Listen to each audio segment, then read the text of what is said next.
தாது மணல் வழக்கில் இன்னைக்கு உயர்நீதிமன்றம் கடந்த 2015ஆம் ஆண்டு எடுத்த அந்த வழக்கில் இன்னைக்கு ஒரு முக்கிய தீர்ப்பு, அதாவது சிபிஐ விசாரணைக்கு உத்தரவு பிறப்பிச்சிருக்காங்க. இந்த வழக்கில் நீங்கள் அமிக்கஸ் கூறியாக அப்பையில் அடைஞ்சீங்க, நீங்கள் ரிப்போர்ட் ஃபைல் பண்ணுவீங்க. உங்கள் ரிப்போர்ட்டில் என்னென்னலாம் இருந்தது, அதை கோர்ட் எதெல்லாம் ஏற்றுக்கிட்டாங்க, இன்னைக்கு என்ன ஒரு உத்தரவு போட்டுருக்காங்க?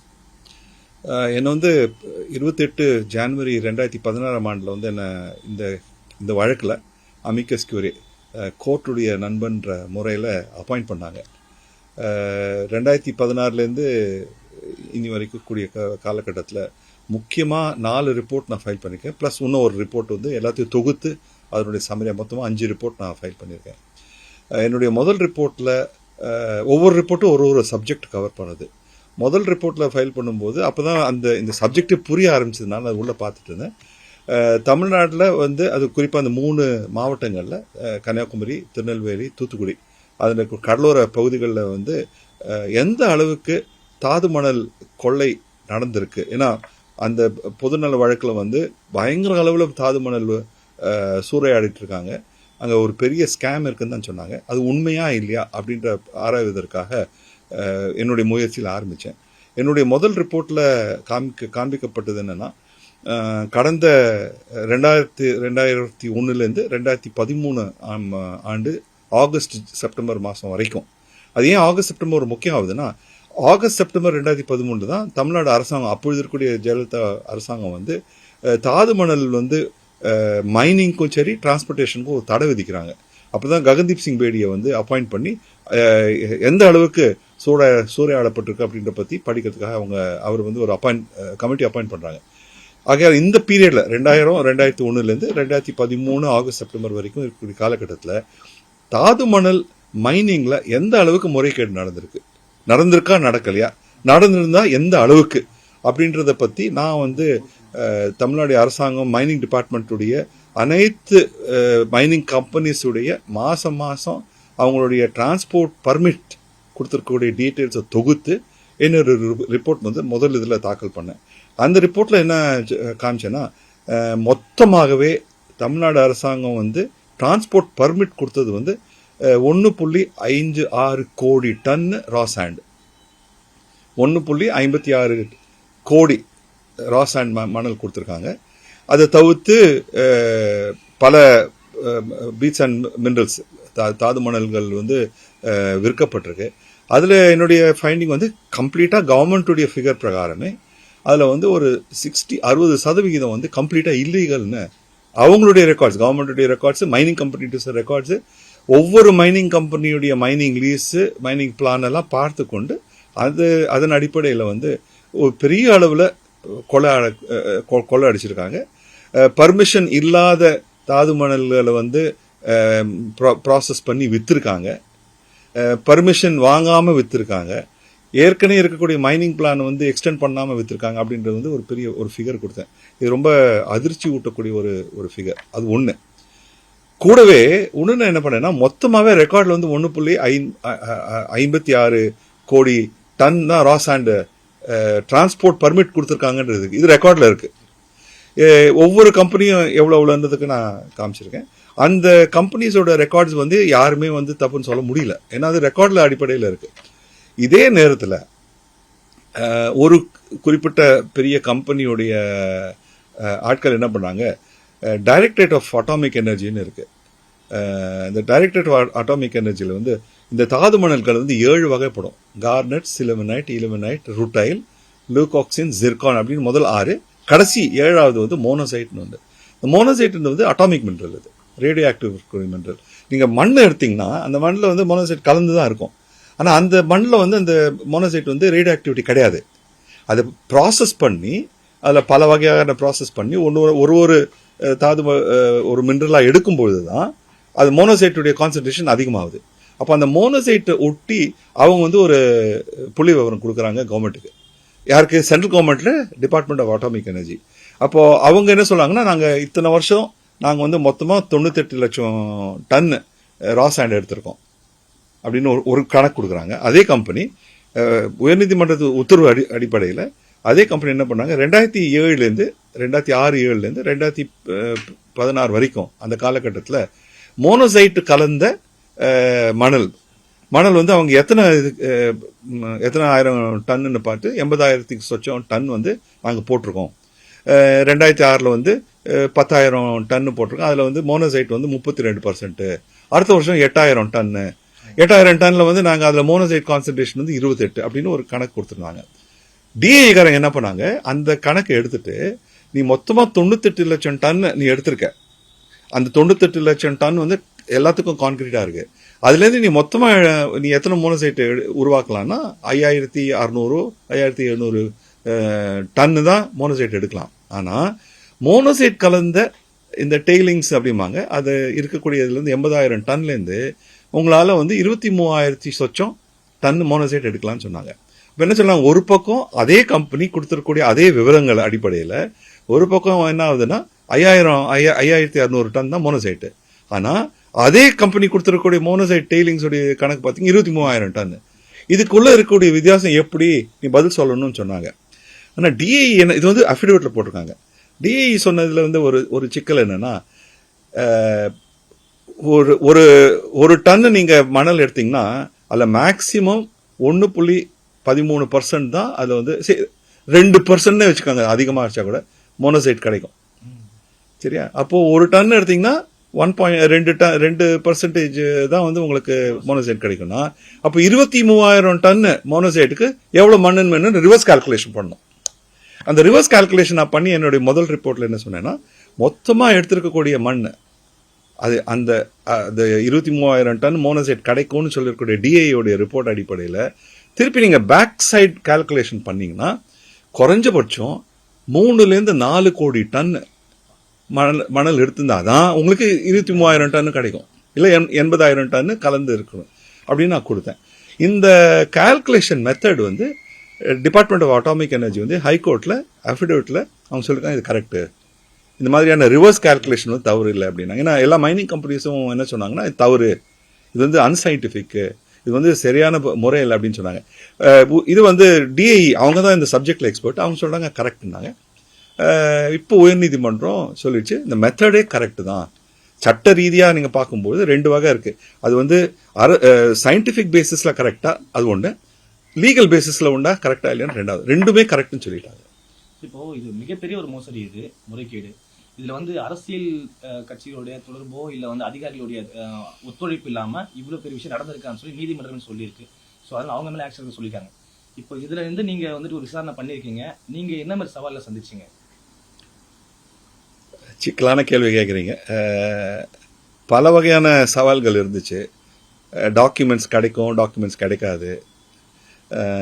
இதே உதாரணத்துக்கு ராயல்ட்டி செட்டில்மெண்ட்னு ஒன்று இருக்குது. ராயல்ட்டி செட்டில்மெண்ட்டை போடும்போது அதில் நிறைய முறைகேடுகள் கண்டுபிடிச்சேன். இது ஒன்றே ஒன்று நேயர்களுக்கு தெரிய வேண்டியதுன்னா, இதுதான் கோர்ட்டுக்கு நான் சொன்னேன், நான் வந்து ஃபீல்டுக்கு போய் ஸ்டடி பண்ணல, ஆராயலை.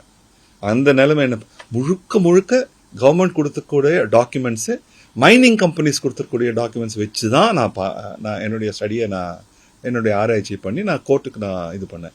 ஆகையால் என்னுடைய ரிப்போர்ட்டில் இருக்கக்கூடிய ஃபைண்டிங் தப்புன்னு சொன்னால் அவங்க மேலே பொறுப்பு இருக்குது, அது என்ன தப்பு இருக்குன்னு காமிக்கிறதுக்கு. இந்த மாதிரியான விஷயங்கள் வரும்பொழுது ஃபிகர்ஸ் கிடைக்கிறது ரொம்ப கஷ்டம். ஏன்னா இவ்வளோ பெரிய ஒரு ஸ்கேம் வந்து அரசியல்வாதிகளும் சரி அதிகாரியும் சரி அவங்களுடைய ஒத்துழைப்பு இல்லாமல் செய்யறதுக்கு வாய்ப்பே கிடையாது. இந்த மாதிரியான ஸ்கேமு 20 வருஷமா, ஒரு 16 வருஷமா நடந்திருக்கக்கூடிய ஸ்கேமு. இந்த ஸ்கேமுக்கு பின்னாடி வந்து கண்டிப்பாக உயர் அதிகாரிகள் இருக்காங்க. ஐஏஎஸ் அதிகாரியிலேருந்து கடைசி ஆள் வரைக்கும் அவங்க பங்கு இருக்குதுல்ல, பல வகையில் பங்கு இருக்கு. அதே மாதிரி அந்தந்த நேரத்தில் இருக்கக்கூடிய மந்திரிமார்களுடைய அதனுடைய போக்கும் இருக்குது. சென்ட்ரல் கவர்மெண்ட்லையும் சரி ஸ்டேட் கவர்மெண்ட்லையும் சரி ரெண்டுத்துலையுமே இருக்கு.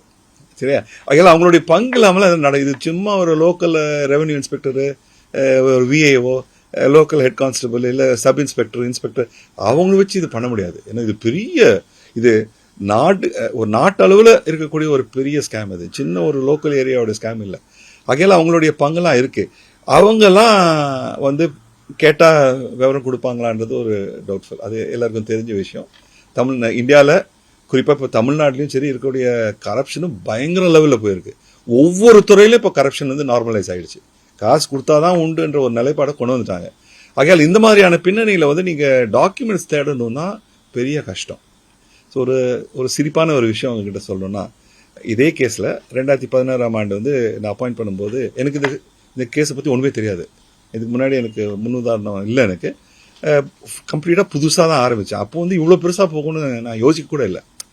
ஸோ அப்போது வந்து நான் அப்பொழுது இருக்கக்கூடிய அட்வொகேட் ஜெனரல் மூலமாக கோர்ட் மூலமாக நான் கேட்டேன், எனக்கு இந்த மாதிரி விவரங்கள் வேணும்ன்ட்டு. கேட்டுட்டு இந்த டீட்டெயில்ஸ்லாம் கொடுங்க. ஒவ்வொரு மைனிங் கம்பெனியுடைய மைனிங் லீஸ் 66 மைனிங் லீஸ் இருந்தால் பின்னாடி தெரிய வந்துச்சு. முதல்ல தெரியல. லீஸ் எப்படி என்னன்ற விவரம்லாம் கேட்கும்போது நான் சொன்னேன், டிரான்ஸ்போர்ட்லாம் எத்தனை பண்ணாங்க, டீட்டெயில்ஸ்லாம் கொடுன்னா முதல்ல கொடுக்க மாட்டேன்ட்டாங்க. உங்களுக்கு எது கொடுக்கணுன்றாங்க. சரி சரி எனக்கு கொடுக்காதீங்க, ஹைகோர்ட்டை நான் அப்பாயிண்ட் பண்ணியிருக்கேன், ஹைகோர்ட்டு உத்தரவு கொடுத்துருக்காங்க, நான் ஹைகோர்ட்டுக்கு போய் சொல்லிடுறேன், நீங்கள் கொடுக்க மாட்டீங்க. அப்போ ரொம்ப பெரிய பதவியில் இருக்கக்கூடிய ஒரு அதிகாரி அப்படி சொன்னார். நான் எழுதி போட்டுறேன்ட்டு நான் அட்வொகேட் ஜெனரலுக்கு ஒரு லெட்டர் போட்டு நான் இது பண்ணிட்டேன், நான் கோர்ட்டுக்கு சொல்லிடுறேன், அதுக்கப்புறம் நீங்கள் கோர்ட்டு கேட்டால் நீங்கள் பதில் சொல்லிவிடுங்க. அது அந்த லெட்டர் கொடுத்தப்போ அதெல்லாம் வேணாம், நீங்கள் அப்படிலாம் பண்ணாதீங்க அப்படின்னு சொல்லிட்டு நம்ம பார்ப்போம் அப்படின்னு கொஞ்சம் டிஸ்கஸ் பண்ணாங்க. நெகோசியேஷனுக்கு ஒன்றும் இல்லை, டிஸ்கஷன் பண்ணாங்க. அப்புறமா என்ன பண்ணாங்க, ஒரு நாள் திடீர்னு ஹியரிங்க்கு கொஞ்ச நாள் முன்னாடி நாங்கள் அனுப்புகிறோம், பெரிய ட்ரெய்லர் இருக்குது, எந்த கோடவுனில் நீங்கள் எந்த ஆஃபீஸில் நீங்கள் வச்சுக்க போகிறீங்கன்னு சொல்லுங்கள், அவ்வளோ ஃபைல்ஸ் இருக்குது, அப்படியே கொண்டு வந்துடுறோன்ட்டு பயமுறுத்துனாங்க. அப்போது சிக்கலாக இருந்துச்சு, என்ன இப்படி பண்ணுறாங்கன்னுட்டு. அம்மா யோசனை பண்ணேன், சரி கோர்ட் தான் அப்பாயிண்ட் பண்ணிடுச்சு, நான் கோர்ட்டுக்கு நான் சொல்லிடுறேன், இந்த மாதிரி நீங்கள் ட்ரெய்லர் கொடுக்குறீங்க, தயவு செய்து எனக்கு கோர்ட்டில் ஒரு 2-3 கோர்ட் ரூம் எனக்கு கொடுங்க இது வச்சுக்கிறதுக்கு அப்படின்னு தான் அந்த உயர் அதிகாரி சொல்கிறாரு. நீங்கள் உயர் அதிகாரிகிட்ட கேட்டுக்கங்க எத்தனை ரூம் வேணும்ட்டு. எனக்கு என்ன தெரியும், எனக்கு ஒன்றும் தெரியாது இது அப்படின்ட்டு. அந்த மாதிரி சொல்லும்போது அவங்க பேக் ஆஃப் ஆகிட்டாங்க.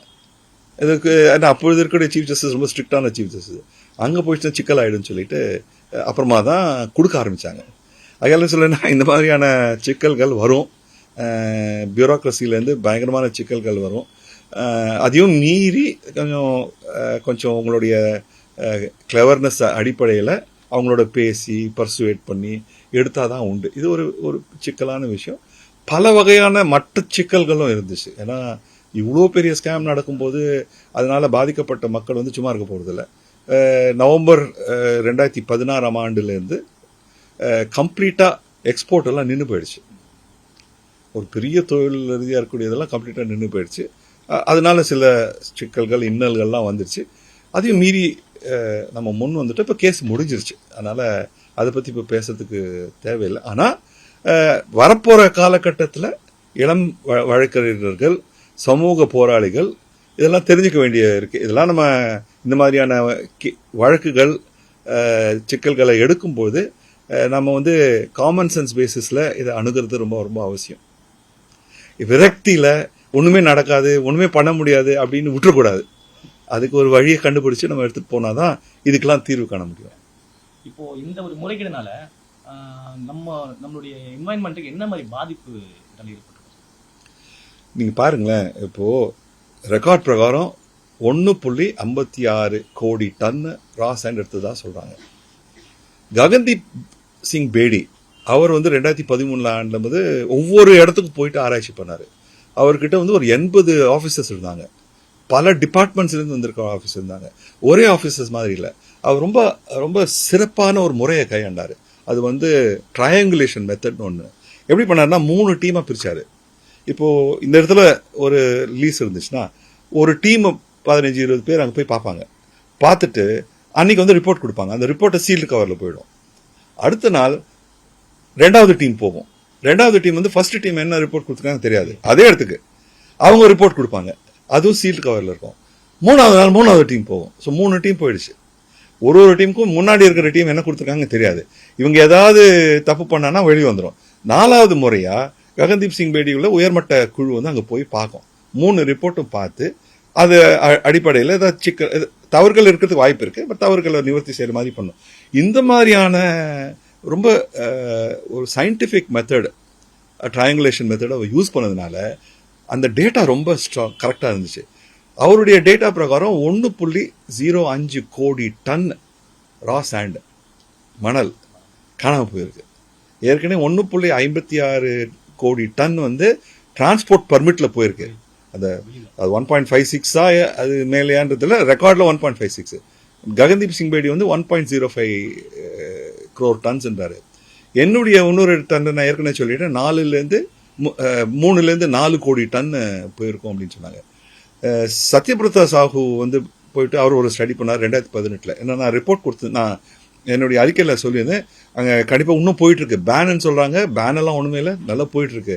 அப்போ இங்கே இன்ஸ்பெக்ஷன் கமிட்டி அனுப்புங்க, அது ஒரு உயர்மட்ட ஒரு அதிகாரி இருக்கணும், அவர் கீழே வந்து மல்டி டிசிப்ளினரி டீம் இருக்கணும். அதான் கவர்மெண்ட் ஆஃப் இந்தியாவோட டீம், டிபார்ட்மெண்ட் ஆஃப் அட்டாமிக் எனர்ஜிலேருந்து 2 பிரிவு, அட்டாமிக் மினரல் ரெகுலேட்டரி போர்டுன்னு அவங்களுடைய ஆஃபீஸர்ஸ் எல்லாம் சயின்டிஸ்ட்.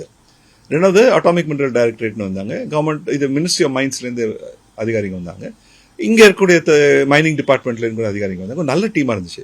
அவங்க ரிப்போர்ட் பிரகாரம் 1.56 crore டன்ஸ் வந்து கண்டுபிடிக்கிறாங்க 2018. சரியா?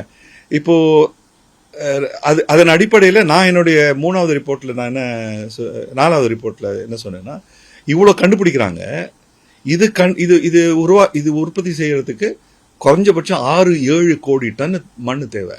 ஆனால் ரெக்கார்டில் 1.56 crore டன்ஸ். அப்போ இந்த 6-7 கோடி டன் எங்கேருந்து வந்தது, எந்த இடத்துல இருந்து எடுத்தாங்க?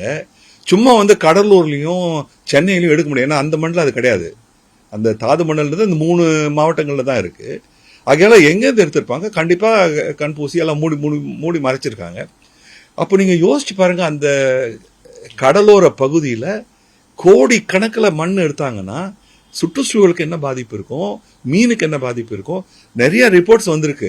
அந்த பகுதிகளில் வந்து கடல் அரிப்புனால கடல் தண்ணி வந்து அலைகள் வந்து உள்ள வந்து நிறைய வீடுகள்லாம் கீழ் விழுந்ததாக ஸ்டோரிஸ் சொல்றாங்க. நான் போய் பார்க்கல, அதனால நான் வந்து உறுதியான நான் பார்த்தேன், என்னுடைய உறுதிமொழி சொல்ல முடியாது. இதை பற்றி நான் படிச்சிருக்கேன், நிறைய ரிப்போர்ட்ஸும் இருக்கு. ஆகையால பெரிய அளவில் சுற்றுச்சூழல் பாதிப்பு ஏற்பட்டிருக்கு அந்த பகுதியில், ஏற்பட்டிருக்க கூடும், வேற வழியே இல்லை. ஏன்னா 1.56 crore டன்ஸ் தான் ரெக்கார்டில் இருக்கும்போது மீதி ton 3 to 4 crore tons, 6 to 7 crore டன்ஸ்ன்னு பேசும்போது இவ்வளோ டன் எடுத்ததுன்னா அது பாதிப்பு இல்லாமல் இருக்கிறதுக்கு வாய்ப்பு இல்லை. இந்த 6-7 கோடி டன் நான் கால்குலேட் பண்ணுறேன் இல்லையா, அந்த calculation department of atomic energy அதிகாரப்பூர்வமாக சயின்டிஃபிக் பேசிஸில் உயர்நீதிமன்றத்தில் ரெக்கார்ட் தாக்கல் பண்ணி இது கரெக்டான முறை. ஏன்னா நான் சயின்டிஸ்ட் இல்லை, நான் வந்து காமன் சென்ஸை தான் பயன்படுத்தி பண்ணேன். ஆனால் இது கரெக்டு, நீங்கள் சொன்ன பேக்வர்ட் கால்குலேஷன் கரெக்ட் அப்படின்னு சொன்னாங்க. அந்த பேக்வர்ட் கால்குலேஷனை ரிவர்ஸ் கால்குலேஷன் சொல்லுவாங்க. ரிவர்ஸ் கால்குலேஷன் இன்னைக்கு உயர்நீதிமன்றம் அது ஃபுல்லாக பார்த்து ரெக்கார்ட்ஸ் எல்லாம் பார்த்து என்னோட ரிப்போர்ட்டு எதிர் உரை இருக்கு இல்லையா, மைனிங் கம்பெனிஸ் வந்து எதிர்த்துருக்காங்க, அதை உரையும் எடுத்துக்கொண்டு எல்லாத்தையும் பரிசீலனை பண்ணிட்டு அவங்க சொல்லியிருக்காங்க ரிவர்ஸ் கால்குலேஷன் மெத்தட் சரியான மெத்தடு, இது வந்து நம்ம தூக்கி எறிய தேவையில்லை அப்படின்ட்டு இன்னைக்கு சட்ட ரீதியாக நீதிமன்ற உத்தரவோட வந்திருக்குது. ஆகையால கண்டிப்பாக சுற்றுச்சூழல் பாதிப்பு இருக்கு, இல்லாமல் இருக்கிறதுக்கு வாய்ப்பே இல்லை. எந்த அளவுக்கு பாதிப்பு வந்திருக்கு, எப்படி வந்திருக்கு? சில பகுதிகளில் 10, 20, 30 கிலோமீட்டர் தூரம் கண்டினியூஸா அவங்க சிஆர்செட் கிளியரன்ஸ் கொடுத்துருக்காங்க. அந்த மைன்ஸ் நடந்துட்டு இருக்கு, அங்க இருக்கக்கூடிய மக்களுக்கு தெரியும். ஆனா இது என்னன்னா எங்கேயோ குக்கிராமம் இருக்கு, எங்க தூரத்துல இருக்கு, கண்ணுக்கு எட்டாத இடத்துல இருக்கு, கன்னியாகுமரி திருநெல்வேலி மாவட்டங்கள்ல இருக்கு, அதனால வெளியிலேயே வரல. அதனால இதெல்லாம் ஸ்டடி பண்ணணும், இதெல்லாம் ஸ்டடி பண்ணணும் தான் என்னுடைய அறிக்கையில் நான் சொல்லியிருந்தேன். அது செய்ய வேண்டிய தேவையும் இருக்கு. இதனால பாதிப்பு இத்தனை வருஷம் நடந்திருக்கு, என்ன இருக்குன்றது பார்க்கணும். நன்றி, ரொம்ப நன்றி சார். நன்றி. நான் வந்து ஏற்கனவே சொல்லிட்டேன், நம்ம தமிழ்நாட்டிலையும் சரி பயங்கரமான ஊழல். இதுல வந்து டிஎம்கே ஏடிஎம்கே எல்லாம் வித்தியாசம் இல்லை. 2 ஆட்சியில் இருக்கிற ஆட்களும் கனாமனான்னு காசு பண்றாங்க, மந்திரிமார்களும் பண்றாங்க, அதிகாரிகளும் பண்றாங்க. அதே தான் தாதுமணல்லையும் வெளியே வந்துச்சு.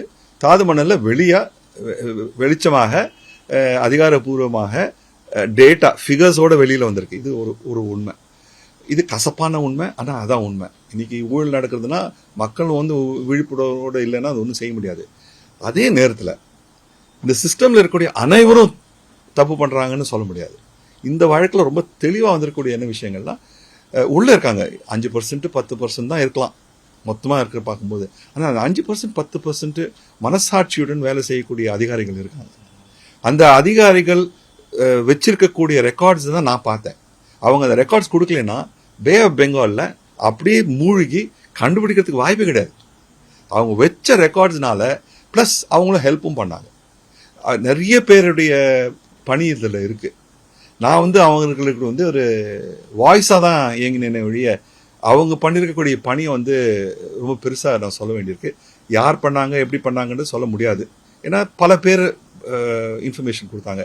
உங்கள் வாயிலாக அவர்கள் அனைவருக்கும் என்னுடைய நன்றியை தெரிவித்துக் கொள்கின்றேன். என் சார்பு மட்டுமில்லை, பொதுமக்கள் சார்பாக அந்த மாதிரியான அதிகாரிகளுக்கு நம்ம நன்றி செலுத்துறது ரொம்ப அவசியம். ஒன்று. ரெண்டாவது, இன்றைய காலகட்டத்தில் யங்ஸ்டர்ஸ், யங் லாயர்ஸ் இருக்காங்க, யங்ஸ்டர்ஸ் இருக்காங்க, யூத் இருக்காங்க, சுரண்டலுக்கு எதிர்க்கான இயக்கங்கள் இருக்கு, அதே மாதிரி கரப்ஷன், ஆன்டி கரப்ஷன் குரூப்ஸ் இருக்காங்க. எல்லாருக்கும் ஒரே ஒன்று சொல்ல வேண்டியதுன்னா, பயங்கர மோசமான நிலையில இருக்கும் நம்ம தமிழ்நாட்டிலையும் சரி இந்தியாலையும் சரி. எவ்வளவுதான் மோசமா இருந்தா கூட நம்ம 3 முக்கியம். நம்ம வந்து சினிக்கல் ஆகக்கூடாது, ஒண்ணுமே பண்ண முடியாது, நம்ம எதுக்கு பண்ணணும், பண்ணறதுனால என்ன பலன் இருக்கு அப்படின்ற ஒரு மனப்பான்மை இருக்கக்கூடாது. ஒரு பாசிட்டிவ் ஆட்டிடியூட்ல கண்டிப்பா செஞ்சு ஆகணும். ஏன்னா இது கடமை. நான் உனக்கு செய்யறேன் எனக்கு செய்யறேன்னு அடுத்த தலைமுறைக்கு நம்ம செய்ய வேண்டிய கடமையை செய்யறோம். பலன் கிடைக்குதா கிடைக்கலையா, பார்க்க போறோன்னு இல்லை.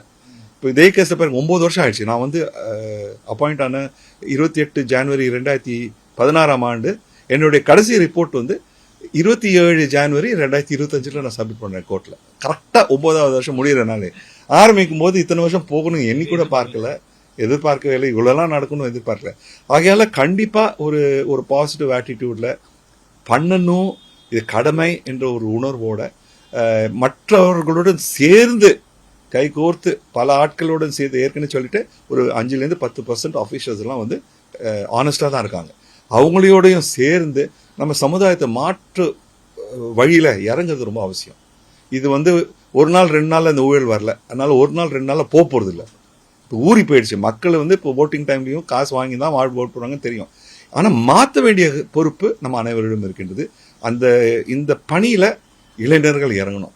இளைஞர்கள் வந்து இதை விடாமுயற்சியோட என்ன சிக்கல் என்ன பிரச்சனை வந்தாலும் நம்ம முன்னுக்கு போவேன்ற ஒரு உறுதியா அதுல இருந்து நம்ம சமுதாய மாற்றத்துக்கு வேணும், நான் அர்ப்பணிப்பு பண்றேன் அப்படின்ற நிலையில போனாதான் இந்த மாதிரியான நிலை மாறும். இதுல வந்து ஒண்ணு சொல்லணும், நகர்ப்புறத்தில் இருக்கக்கூடிய பிரச்சனைகள், டவுன்ஸ்ல இருக்கக்கூடிய பிரச்சனைகள் மாத்திரம் பார்க்காம மற்ற இடங்கள்ல இருக்கக்கூடிய பிரச்சனைகள் நம்மளுடைய பிரச்சனை. நான் கோர்ட்ல ஆர்கியூமெண்ட் பண்ணும்போது நான் சொன்னேன், ஒரு தருணத்துல இங்க இந்தியாவுடைய கடைசி பாகம் வந்து கன்னியாகுமரி மாவட்டத்தில் நடக்கக்கூடிய இந்த ஊழலை பத்தி அருணாச்சல் பிரதேஷ்ல இருக்கிற ஒரு குழந்தைக்கும் ஒரு பொறுப்பு இருக்கு, அதே மாதிரி காஷ்மீர்ல இருக்கிற ஒரு குழந்தைக்கும் ஒரு பொறுப்பு இருக்கு, அதே மாதிரி தமிழ்நாட்டில் இருக்கக்கூடிய கன்னியாகுமரியோட குழந்தை குஜராத்தில் நடக்கக்கூடிய ஊழலை பத்தி கேள்வி கேட்கக்கூடிய ஒரு பொறுப்பு இருக்கு, அதுக்கு ஒரு ஜனநாயக ரீதியான உரிமையும் இருக்கு. இந்த வகையில தான் நம்ம பார்க்கணும். இது நம்மளுடைய நாடு, நம்மளுடைய வளங்கள், இந்த வளத்தை சூறாவளிக்கு பார்க்குறோம், நமக்கு முன்னாடி நடந்துட்டு இருக்கு. குரல் எழுப்பது ரொம்ப ரொம்ப அவசியம். அதனால இந்த உங்க சேனல் மூலமாக மக்களுக்கு தெரிவிக்கிறது என்னன்னா, தயவு செய்து உரிமை குரல் எழுப்புங்கள், கேள்வி கேட்போம். இண்டஸ்ட்ரி வரக்கூடாதுன்னு நம்ம சொல்லலை, ஒரு ரெஸ்பான்சிபிள் இண்டஸ்ட்ரி வேணும், ரெஸ்பான்சிபிள் ஆக்டிவிட்டிஸ் வேணும். அதுக்கு நம்ம என்ன செய்ய முடியும்ன்ற விஷயத்தை நம்ம வந்து இது பண்ணதான் நமக்கு முன்னு போகும். நன்றி.